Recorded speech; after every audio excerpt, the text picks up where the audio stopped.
దేవుని నామానికి మహిమ కలుగుగాక. నాకు ఈ ఆపర్చునిటీ ఇచ్చిన వాళ్ళకి మరి థ్యాంక్ యూ సో మచ్. మళ్ళీ నేను ఏమైనా తప్పులు చెప్తే దయచేసి మనం క్షమించండి. అయితే 7వ వాక్యం మనం చూసుకుంటున్నాము. లూకాసు రాసిన సువార్త 23వ అధ్యాయము 46వ వచనం చదువుతున్నాము. అప్పుడు యేసు గొప్ప శబ్దముతో కేక వేసి, తండ్రి, నీ చేతికి నా ఆత్మను అప్పగించుకొనుచున్నాను ఆయన ఇలాగ చెప్పి ప్రాణం ఇచ్చాను. 7వ మాట మనం చూస్తున్నాము. ఆయన ఏం చేస్తున్నారు? తండ్రికి ఆయన ఆత్మను అప్పగించుకొనుచున్నారు. ఇక్కడ మనం 2 విషయాలు నోటీస్ చేయొచ్చు. మొదటిది రెస్ట్. మనం ఇట్లాంటి సందర్భం కూడా ఇంకో చోట కూడా చూస్తాం. ఎక్కడంటే క్రియేషన్, అంటే భూమి మనం సృష్టించేటప్పుడు కూడా మనం చూస్తాం. ఏమైంది? దేవుడు 6 రోజులు సృష్టిని చేసి 6 రోజులు ఫినిష్ చేస్తారు సృష్టిని అంతా. 7వ రోజు ఏం చేస్తారు? ఆయన రెస్ట్, విశ్రాంతి తీసుకుంటారు. సో అలాగే ఇక్కడ కూడా ఏమైంది? 6వ మాట దాకా వచ్చేసి దేవుడు ఏమన్నారు? ఇక్కడ మనం విన్నాము, ఫినిష్, ఇట్ ఈస్ ఫినిష్. ఆయన వచ్చిన ఉద్దేశం మొత్తం నెరవేరింది. ఆయన ఎందుకైతే వచ్చాడో, ఆయన మనల్ని ఎలా అయితే దేవునితో ఆయన ఇచ్చేయాలో, ఈ రీయూనైట్ చేయాలో చేసేసి ఆయన ఏం చేశారు? ఇట్ ఈస్ ఫినిష్ అని చెప్పేసి తర్వాత ఆయన ఏం చేస్తున్నారు? ఆయన రెస్ట్ తీసుకుంటున్నారు. ఇప్పుడు అయిపోయింది. తండ్రి చేతిలోకి ఆయన సమర్పించుకుంటున్నాడు. ఎందుకు? తర్వాత ముందు ఆయన మళ్ళీ మూడో రోజు తిరిగి లేసి ఆయన వచ్చిన ఉద్దేశం, అంటే ఆయన నిజమైన దేవుడు 3వ రోజు నిజంగా తిరిగి లేచాడు. ఒకసారి చనిపోయి ఆయన ఇంకా మనుషులా కాదు అనేది రిప్రజెంట్ చేయడానికి ఆయన మనం చూస్తాము. మళ్ళీ రెండోది మనం ఏం చేస్తాము? మనల్ని మనము ఎలా దేవుడికి మనం సమర్పించుకోవాలి. మనం ఏం చూస్తామంటే యేసుక్రీస్తు జీవితంలో ఆయన అప్పుడొకటే కాదు, ఆయన దేవునికి సమర్పించుకునేది, సబ్మిట్ చేసుకునేది. ముందు కూడా మనం చూస్తాం. గెత్సేమనే తోటలో ఆయన ఏం చేస్తారు?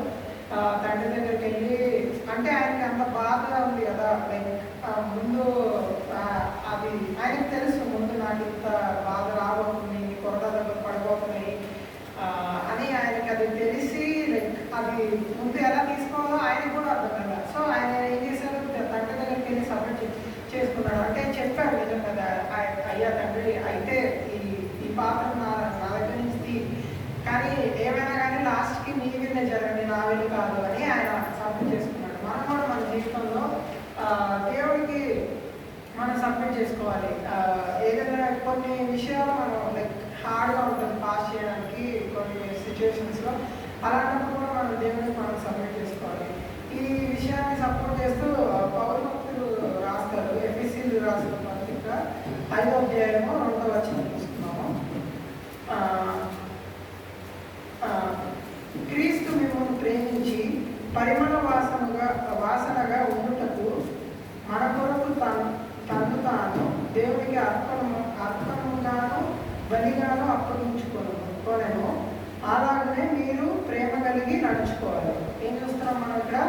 ఆయన మనల్ని ప్రేమించాడు. ప్రేమించి ఆయన ఏం చేశాడు? బలిగా ఆయన అర్పించుకున్నాడు. అక్కడ బలిగా ఉండుటకు మన కొరకు, మళ్ళీ పరిమళ వాసనగా మనం ఉండడానికి, అంటే మనం బాగుండడానికి, మన పరిమళ వాసనగా మనం ఉండడానికి ఆయన ఏమయ్యాడు? ఆయన పరిమళానికి కాకుండా ఆపోజిట్ దుర్వాసన ఆయన పడ్డారు. ఎందుకు? ఎంతో అక్కడ మనం బైబిల్లో చూస్తాము, ఊసారంట ఆయన మీద. మన పరిమళ వాసన ఉండడానికి ఆయన ఏమయ్యాడు? ఊపించుకున్నాడు. అంటే దుర్వాసన తెప్పించుకోవడానికి కూడా ఆయన వెళ్ళాడు. సో మనం అంత ప్రేమని అక్కడ మనం ప్రేమను చూడాలి. ప్రేమను చూసి మనం కూడా ఇతరుల పట్ల ప్రేమ కలిగి ఉండి బతారు. అదే ఇక్కడ చెప్తున్నారు. క్రీస్తు మిమ్మల్ని ప్రేమించి పరిమళ వాసనగా ఉండటకు మన కొరకు తాను దేవునికి అర్పణముగాను బలిగాను అప్పగించుకున్నాడు. అర్పణముగాను బలిగాను, ఆఫరింగ్ అండ్ సాక్రిఫైస్. ఆఫరింగ్ మనం కూడా మన జీవితంలో కొన్ని విషయాల్లో నిజంగా దేవునికి ఆఫరింగ్ అంటే అర్పించుకోవాలి. తర్వాత ఆయన బలిగా ఇచ్చుకున్నారు. ఆయన తను బలిగా ఇచ్చుకున్నారు. సో మనకి ఏమైంది? ఆయన బలి ఇవ్వటం వల్ల మనకి వర్క్స్కోవాలి. ఇంతకుముందు దాకా ఏమయ్యేది? ప్రతిసారి పాపం ప్రతి సంవత్సరానికి ఒకసారి వెళ్ళి బలిచ్చేవాడు అక్కడ. అయితే ఒకటేసారి వంశపరాలు అంతా ఒకటేసారి కలిపేసి బతికేశారు. సో మనం అది ఇక్కడ తెలుసుకోవాలి. ఇంకోటి ఏం చూస్తామంటే సో మనము ఈ సుగంధ వాసనని మనం ఒకటి ఉంచుకోకుండా ఇతరులకు కూడా చెప్పాలి. మనం కూడా ఈ పరిమళ వాసనని అందరికీ స్ప్రెడ్ చేయాలి. అంటే మనం కూడా ఇతరులకి మన గాస్పెల్ షేర్ చేయాలి. ఆయన ఇట్లాంటి పనులు నా జీవితంలో చేశాడు, అందుకని నేను ఆయన నమ్ముతున్నాను అనేది ఇతరులకు మనం చెప్పి వాళ్ళు చాలామందికి ఇప్పుడు పరిస్థితులు బాగాలేవు. ఎంతోమంది ఎన్నో సిచ్యువేషన్స్లో పాస్ అవుతూ ఉంటారు. కొంతమంది బయటికి హ్యాపీ కనపడినా వాళ్ళు లోపల బాధలో ఉంటారు. మనం ఎంతోమందిని అట్లాంటి వాళ్ళని ఫేస్ చేస్తుంటాం. మన ఫ్రెండ్స్ కానీ మన దగ్గర ఉన్న వాళ్ళతో చాలా మంది దగ్గర అలా ఫేస్ చేస్తూ ఉంటాం. అలాంటప్పుడు లైక్ మనము ఎన్నో విషయాలు మాట్లాడుతూ ఉంటాం వాళ్ళతో. అయితే అలాంటప్పుడు లైక్ ఇట్లాంటి ఒక పాయింట్ కూడా మనం తీసుకొని, చూడు నా జీవితంలో ఇలా జరిగింది, ఇలా ఎందుకు జరిగిందంటే ఐ బిలీవ్ నాకు దేవుడు ఇట్లా చేశాడు అనేది వాళ్ళకి చెప్తే అప్పుడు వాళ్ళు కూడా దేవుడి దగ్గర నమ్మి ఆయన దగ్గరకు వస్తారు. మళ్ళీ ఇంకోటి ఏంటంటే ఇది ఒకటే కాకుండా మనం ఆయన ఫ్రూట్స్ అంటే ఫలాలు ఫలించారు. మనం ఇది ఒకటే కాకుండా ఆయన పోయిన వారు విన్నాం కదా, మనము ఫలాలు ఫలించకపోతే ఏమైతే మనకు ముందు జడ్జిమెంట్ ఉంది, మనం నరికి వేస్తారు కాబట్టి. సో మనం కూడా ఫలాలు ఫలించాలి. మళ్ళీ ఇప్పుడు మనం ఏం చేయాలి అనేది మొదటి పేతురు 4వ అధ్యాయము 19వ వచనం చూద్దాము. కాబట్టి దేవుని చిత్త ప్రకారము బాధపడువారు సత్ప్రవర్తన గలవారై నమ్మకమైన సృష్టికర్తకు తమ ఆత్మలను అప్పగించుకోవాలను. అంటే మనం ఏం చేయాలి, ఎవరైతే బాధింపబడతారో, అంటే మనం అందరం బాధింపబడతాం. మనం క్రీస్తు కొరకు వచ్చాం కాబట్టి మనం అందరం బాధింపబడతాము. ప్రతి ఏ విషయాలైనా కానీ బాధింపబడతాము. అయితే మనం ఏం చేయాలంట, మనము సత్ప్రవర్తన కలవాలి. అంటే మంచి మార్గాల్లో నడుస్తూ ఆయన కోసం స్టాండ్స్ తీసుకుంటూ ఏం చేయాలి, నమ్మకమైన సృష్టికర్తకు మనం మన ఆత్మలను అప్పగించుకోవాలి. మనం అప్పగించుకుంటే ఆయన నిజంగా మనతో కూడా నడిపిస్తారు. ఆయన ఎంతో నమ్మకమైన వాడు. ఆయన మనల్ని రోజు రక్షిస్తాడు. అంటే మనల్ని ప్రొటెక్ట్ చేస్తాడు, మన జీవితాన్ని, మనల్ని బయటకు వెళ్ళినప్పుడు అంతట్లో. మళ్ళీ ఆయన మనల్ని క్షమించడం కూడా నమ్మకమైన వాడు.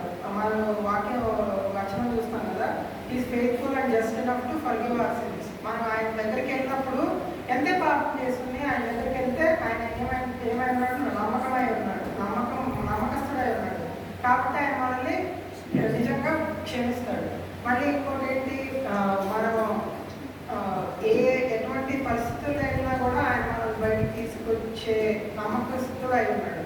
సో ఇంకోటి ఏంటి, లాస్ట్కి మనల్ని బంగారు వీధుల్లో నటించేంత నమ్మకస్తుడై ఉన్నాడు. అంటే మనం ఇప్పుడు ఆయన నమ్మితే ఆయన నిజంగా మనల్ని ముందు పరలోకంలో బంగారు వీధుల్లో నడిపిస్తారు. సో ఇది మనం గుర్తుపెట్టుకోవాలి. సో ఇది 7వ మాట. అయితే ఇంకొకటి నేను చెప్దాం అనుకుంటున్నా. సో దీని రిజల్ట్ ఏమైంది, ఇప్పుడు 7 మాటలు ఉన్నాయి కదా, 7 మాటలు మనం చూసుకున్నాము. దీని రిజల్ట్ ఫైనల్గా ఎక్కడికో దేనికి మనం ఎన్ని పాయింట్స్ చూడొచ్చు అంటే 2 పాయింట్స్. ఒకటి ఏంటి, సాల్వేషన్ అంటే రక్షణ. దేవుడు మనకి పాపాల నుంచి విమోచన ఇచ్చి మనకి మన నుంచి పాపాలు తీసేసి మనకి రక్షించాడు మొదటిగా ఈ బలియాగం వల్ల. రెండవదిగా ఆయన ఏం చేశారు, ఇప్పుడే మనం చూసుకున్నాము, తెరను చింపివేశారు. అంటే మనకి దేవుడికి మధ్య ఉన్న మీడియేటర్ మొత్తం తీసేశారు. ఇంతకుముందు యాజకులు ఉండేవాళ్ళు, పాపములో పట్టుకొని పాపములకి బలి తీసుకొని యాజకులు పరిశుద్ధ స్థలం నుంచి అపరిశుద్ధ స్థలానికి వెళ్ళి అక్కడ ఇచ్చేసేవాడు. అయితే ఏం చేశారు, దేవుడు ఆ మీడియేటర్ కూడా తీసేసి మనకేం చేశారు, మనకి దేవుడు డైరెక్ట్గా ఆయనతో సాన్నిహిత్యం పెట్టుకోవడానికి ఆయన మనకు ఒక ఆపర్చునిటీ ఇచ్చాడు. అంటే ఒక తండ్రిగా ఆయన చూడడానికి, నిజంగా ఆయన తండ్రిగా భావించడానికి మనకు ఒక డైరెక్ట్ ఆపర్చునిటీ ఇచ్చాడు. ఇంతకుముందు ప్రెజెన్స్ కొంతమందికే రిస్ట్రిక్ట్ అయి ఉండేది, కొంత యాజకులు కానీ అట్లాంటి వారికి. అయితే ఇప్పుడు ఆయన ప్రెజెన్స్ మనందరితో ఉంది. ఏ రూపంలో? పరిశుద్ధాత్మ రూపంలో మనందరితో ఉంది. సో ఇది మనం గుర్తుపెట్టుకొని జీవించాలి.